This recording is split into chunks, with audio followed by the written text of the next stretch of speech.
あなたは生きた人間の狩りがこの現代でも未だに行われていることを知っていますか？遡ること14年前の2008年10月17日、アフリカ東部タンザニア、マリアム・スタフォードは狩りに会った時自宅で寝ていました。家族も寝静まり、その静寂は朝まで守られるはずでした。それを破ったのは予期せぬ来訪者たち。男が4人突然押しかけてきたんです。その4人の中には顔見知りの隣人もいます。彼らは何も言わずマリアムをベッドに押さえつけました。隣人の男の手にはナタが。そして次の瞬間、右腕を切断したんです。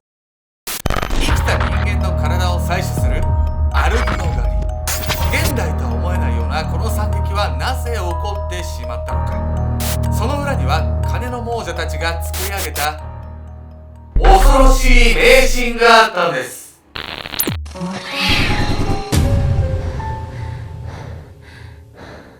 おそうす、名古屋と大阪行きたいな。ケンちゃんです。前ってなんかやみやみかです。何回でも行きたい。北海道行きたい。俺おばあちゃんに会いたいわ。俺おばあちゃんにヤミコ紹介したいよ。本当に似てるから、うちのおばあちゃんヤミコと。食べちゃっていいの？ダメでしょ。食べちゃうわよ。命だよ。命よ、うちの大事なおばあちゃん。やめて。食べちゃうっていう表現はね、愛で包み込んじゃうわよってことです。いやでもやめて。調子は嫌なんだよ。本日皆様にご紹介するのはアルビノ狩りというね、もうほんと意味やかおぞましい人間の罪の行いですよ。魔女狩りとかはさ、聞いたことあるけど、何々狩りってまあ大体ろくな言葉じゃないからね。魔女狩りはね、もうめちゃくちゃ昔の話ですけど、なんとこのアルビノ狩りっていうのはですね、この現代においても起こっている恐ろしい行為です。この事件ね、知れば知るほどね、金と欲にまみれたもうね、汚い人間の心が見えるような事件なんですけれども、まずはね、マリアムに一体何が起こったのか、早速見ていきたいと思います。狩人は突然。2008年10月17日、アフリカ東部タンザニア、シングルマザーのマリアム・スタフォードは息子と眠りについていました。そこへ突然男たちが侵入。彼らは4人組で、その中には顔見知りの隣人もいます。襲撃者たちはマリアムをベッドに押さえつけると、なんとナタで右腕を切断。腕を切り落としたのは隣の家に住む男でした。突然のことにマリアムは絶叫。暴れて助けを求めるんです。この悲鳴を聞きつけたのが同じ敷地内に住んでいたマリアムの両親。マリアムの両親は異常事態に気づき、すぐに娘の家へ向かおうとします。しかしドアが開かない。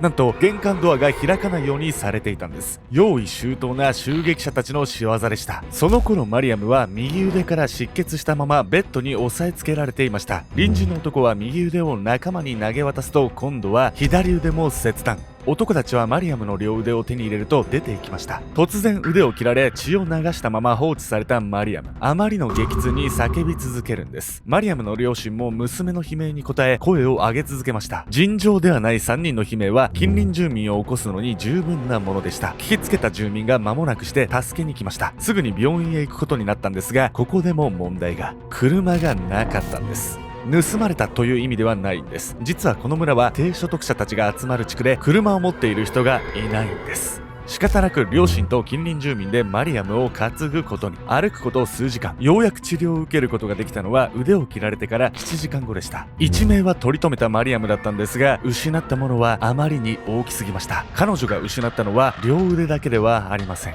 実はマリアムのお腹には6ヶ月にもなる胎児がいたんです。襲撃による身体的ショックが大きすぎたため、胎児は助かりませんでした。マジで許せないっすよ。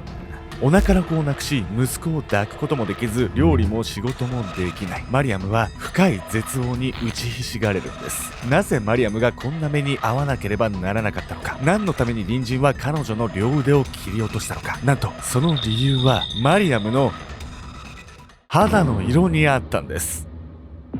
タンザニアは大半を黒人が占める国で、白人の方が珍しいぐらいなんです。しかしマリアムの肌は白人と比べてもとりわけ白かったんです。なぜなら彼女はアルビノだったから。アルビノは生まれつきメラニン色素が作れない体質のこと。私たちの肌色はメラニン色素によって作られており、それが足りないと肌や髪が白くなるんです。白いだけではなく紫外線に非常に弱いデリケート肌。デリケートってなんだ？デリケート肌ね。これ言いづらいね、これね。また目の網膜にもメラニン色素がないため視力がよくありません。襲撃者たちはマリアムがアルビノだから両腕を奪ったんです。マリアムの件だけではなくアフリカ東部ではアルビノが襲撃される事件が頻発しているんです。こうやってアルビノの人を襲撃することをね、アルビノ狩りとね言うんです。一体誰が何の目的でそんな襲撃するの？それではね、本日のね、物騒であるんですけど、メトラキーワードアルビノ狩りについて。アフリカ東部で起こっているアルビノの肉体を手に入れるための襲撃行動のこと。手に入れた肉体は呪術師によって薬にされるんです。そのため襲撃には必ず呪術師が関与しているんです。アルビノ狩りがいつから始まったのか明確には分かりません。少なくとも事件として報告が上がるようになったのは2000年代になってから。2008年から2018年の10年間でおよそ700件のアルビノ狩りが報告されています。しかしこれは氷山の一角。親族ぐるみ、地域ぐるみで行われることが多いため隠蔽されてしまう事件が多いんです。作られた薬は願いをね叶えるためのものだと言われていて、金運アップとかね、大量とかね、もういろんなね幸運がねもたらされるとされてるんです。そんなお守りまがいのために両腕を切断されるわけ？そうなんです。変わったもんじゃないわよ。効果あるわけないじゃん、そんな嘘のためにね、両腕両足、切断されてもどういうこと？そんな迷信がなんで21世紀にもなってまだ信じられてるわけ？そうですよね。これはねもういろんな要素がね絡まってきてね、もう根深い問題なんです。なぜ迷信が信じられているのか、そしてなぜマリアムが狙われたのか、早速見ていきたいと思います。迷信の薬。アルビノを使った飛躍で願いが叶う。そう言われて信じる人がどれだけいるでしょうか。ましてや誰かを襲撃させてまで欲しいと思うものなのでしょうか。しかしアフリカ東部では迷信を信じて飛躍を買う人々がいるんです。この迷信の出所となっているのが呪術師。言いづれんだよな、呪術師。呪術という響きですでに不信感を抱くメトラーの方もいるかもしれません。ですがアフリカにおいて呪術師は決して怪しい存在ではないんです。むしろ神聖な力を持った存在として人々に敬われているんです。本当にどういうこと？本当に悲しいんですけど、人間はねいい人ばかりではないってことなんです。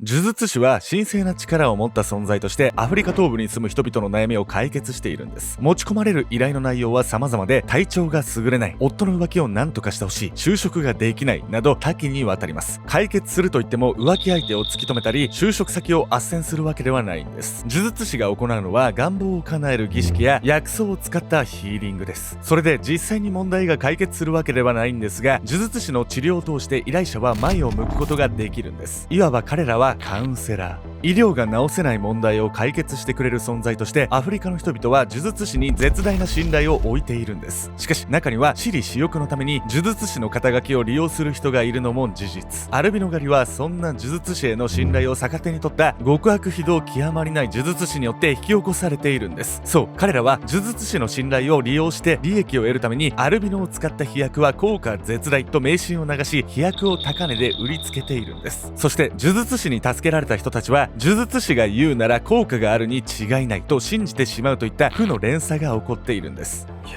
これ最悪じゃないのよ。本当に真面目にやってる呪術師の人のイメージダウンにもつながってるわよ。おっしゃる通りなんですよ、それが。でももっとなんか簡単に手に入るものでいいんじゃないの？そうなの？極悪非道なね呪術師っていうのはね、計算高いんです。手に入りづらいものだからこそね、人々はそこに希少性とかね、こう神秘なものをねこう空想しちゃうんですよ。そこにつけ込んだんです。呪術師がアルビノの人々に目をつけたのにはもう一つの理由がありました。それは彼らの見た目。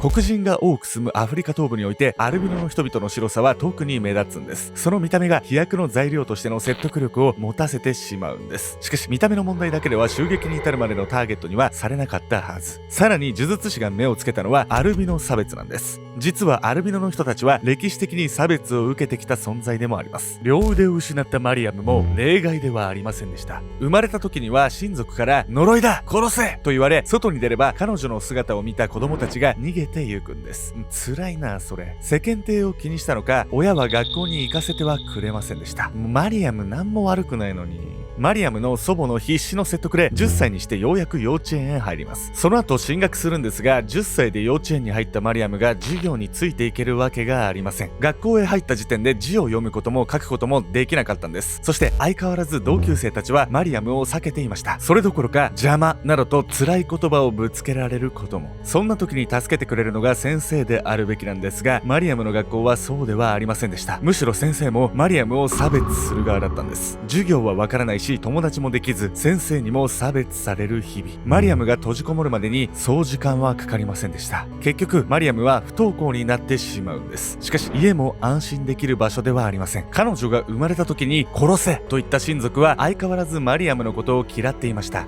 どこへ行っても好かれない、存在するだけで嫌われ差別される。いつしかマリアムは自分をこう思うようになるんです。人間以下の存在、人間ではなく物。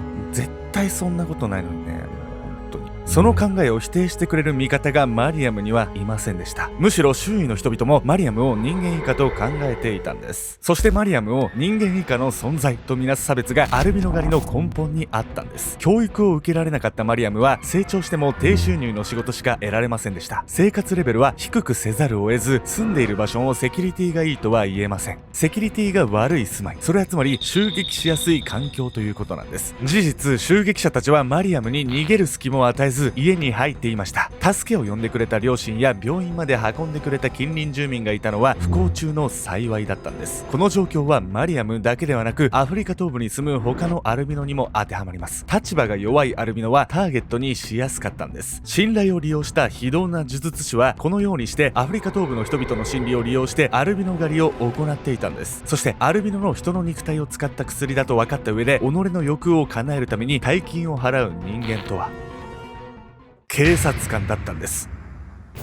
あろうことかアルビノ狩りを取り締まるはずの人間が呪術師の顧客だったんです。そして顧客は警察官だけにとどまりません。なんと政治家、裁判官、弁護士といったエリート層が非道な呪術師を信頼し薬を購入していたというんです。もう腐りきってんな。恐ろしいのは高い教育を受けた人間が迷信を信じているということ。困ったことがあれば呪術師に相談へ行き、言われたことを盲目的に信じてしまうんです。彼らが目を覚まさない限り飛躍は作られ続けるんです。恐ろしいのが呪術師がね、警察やね、役人をね、買収しているから逮捕に至れないっていうね、もう腐ったね、もうどういう状況みたいなことがあるんですよ。絶望じゃないの。アルビノの方たちに希望はないわけ、これは。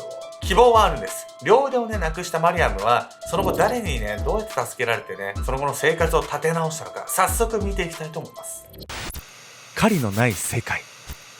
襲撃後のマリアムは切り落とされた腕の治療を受けながら政府にかくまわれていました。なぜかくまわれていたのかというと、村に戻るとまた狙われる可能性があったから。それほどアルビノ狩りが頻発していたんです。しかしいつまでも政府のお世話になることもできません。保護下から出ていかなければならない時が迫っていました。両腕をなくしたマリアムはこれからどうやって生きていけばいいのか、不安を抱きながら過ごしていたこの時期、イギリスとアメリカのテレビ取材を受けます。そしてこの取材がきっかけで希望を見出すことになるんです。テレビの視聴者の中にマリアムを助けたいと動いた人々がいたんです。助けてくれた存在の一つがアンダーザセイムさん、通称 UTSS という団体。アルビノを守り助ける活動をしている団体なんです。 UTSS は安心して暮らせる住まいをマリアムに提供してくれました。さらに襲撃を受けた1年後のアメリカ、そこには自分の両腕を見つめるマリアムがいました。アメリカ NPO の協力により無償で義手が作られたんです。両腕を手に入れたマリアムは UTSS で職業訓練を受けました。今ではその手でセーターやスカーフを作り収入を得ています。人生のどん底にいたマリアムだったんですが、差し伸べられた支援のおかげで今は安定した暮らしを送っているんです。よかったんだけどさ、そもそもが切られるところがもうあってはならなかったというか、そこをなくさないと意味がないじゃない。被害に遭った人を助けるだけではなく、そもそもアルビノ狩りっていうものをね、なくすにはね、どうしたらいいのか、そこから考えないとですよね。アルビノ狩りの被害がある国では政府が取り締まりを行っています。しかし被害をゼロにするのは難しいというのが悲しい現状なんです。先ほども説明したんですが、アルビノ狩りが起きてしまう大きな原因は差別と迷信です。アルビノは同じ人間じゃない。アルビノを使った飛躍は願いを叶える。冷静に考えれば間違っていると気づける思い込み。しかし明らかにおかしい思い込みでも多くの人間が共有していると正しいことだと思えてしまうんです。差別や迷信から解放されるには自分で考えて判断する力が必要だと思います。人から聞いた考えや情報が正しいのかどうか考えることが大事なんです。これは決して一言ではないんです。僕自身もそうですし、このアルゴメトリを見ている皆さんもちゃんと僕らが言ったことを盲信するんじゃなくて、一つ一つの事実をあらゆる側面から自分の頭で考えることが大事なんです。例えば事実を調べずネットの情報を信じてしまうことはないですか？もしくは信用している人が言っていたからという理由で鵜呑みにしていることはないですか？私たちも自覚がないまま差別や迷信を信じているかもしれません。無自覚な差別や迷信が事実と勘違いされるようになり、アルビノ狩りのような悲劇につながってしまうのかもしれません。そしてこのアルビノ狩りは今現在もね解決したとはね言われてないんです。いやもうその誰かがね、この人を逮捕したらおしまいっていう、そういう明確な黒幕がいないから、もう宗教みたいなもんでさ、みんなが信じちゃってるものだからさ、その人たちの意識を変えないことにもどうにもならない。襲撃から10年後の2018年10月、マリアムはキリマンジャロの山頂にいました。キリマンジャロは標高5800メートルを超えるアフリカ最高峰の山。往復5日間もかかる大掛かりな登山なんです。山頂で笑うマリアムの周りには6人の仲間たち。いずれもアルビノの人々。たとえアルビノであっても、両腕がなくてもできないことは何もない。マリアムのキリマンジャロ登山は世界中のアルビノを励ますための挑戦でした。同時にアルビノの現状を伝える活動も行っているんです。世界各地で手を切り落とされた体験を語っています。キリマンジャロ登山と同じ2018年、東京でも体験談の発表を行っているんです。悲惨な出来事が起きていることを世界中の人々に知ってほしい。そんな彼女の思いがゆえの行動だったんです。日本にいるとアルビノ狩りは遠い国の出来事と感じてしまいます。しかし根底にある差別問題は身近なものなんです。私たちも気がつかないうちに加害者になってはいませんか？僕も含めて一人一人が意識を変えることで、アルビノ狩りのような差別が世界からなくなることを願うばかりです。